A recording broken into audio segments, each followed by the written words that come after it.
As part of CNN's Freedom Project, we are exploring the dangers that North Korean women face when defecting. Thousands of women have made the perilous journey over the border into China in search of a better life. But soon, they find themselves subjected to human trafficking, many of them in the sex trade. Now, two of those women, they were kept in a building in northeastern China for years. And as CNN's Paula Hancock reports, they managed to make a dramatic escape.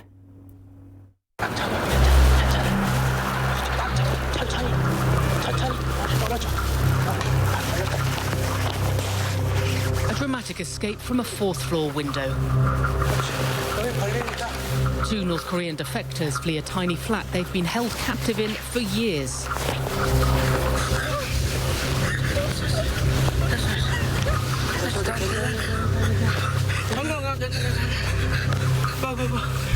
When I was climbing down the ropes, says a woman we will call Lee Yu-mi, I knew I could die if I fell.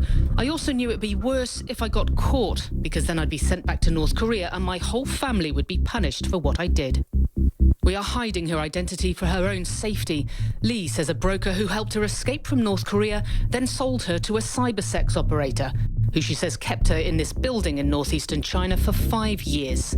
She and other trafficked defectors were forced to work long hours, sometimes sleeping only a few hours a day. She says she was beaten by her captor. He allowed her to leave the apartment with him once every 6 months. When I was working for the chat room, she says, I had to do everything the customers asked me to do. I saw so many perverts. It's a story shared by thousands of North Korean girls and women who escaped North Korea to what they believe will be a better life. London-based non-profit organisation Korea Future Initiative published a report last month estimating as many as 60% of female North Korean refugees in China are trafficked into the sex trade. A spokesperson for the Chinese government said in a statement to CNN, I want to stress that the Chinese government pays high attention to foreign citizens' legitimate rights according to law and also combats activities of human trafficking women and children. Lee's chance of escape came when a customer recognised she was North Korean and being held captive and put her in touch with Chung Ki-won, a South Korean pastor. Lee was able to contact Chun online to plan her escape. Chun says his Christian aid organisation, Dore Hana, has helped around 1,200 defectors reach Seoul since 1999. In these cases, he says, the best option is to talk to the person holding the woman and ask them to release her or for her to pick the lock and run. Using a rope from a fourth floor is the last option we take.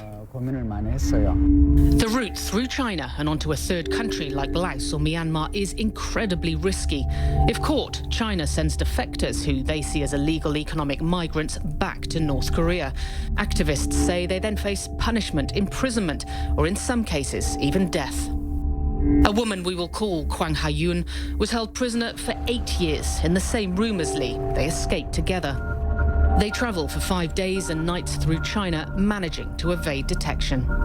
They arrive in a third country we're not naming for security reasons and enter the South Korean embassy. They were very nervous in the embassy, the pastor tells me. In North Korea, they'd learnt South Koreans are bad. They were filled with such mixed emotions. This is a journey thousands have taken before them, seeking asylum in South Korea, a journey an unknown number can only dream of, still trapped in China's multi-million-dollar sex industry. Paula Hancock, CNN Seoul.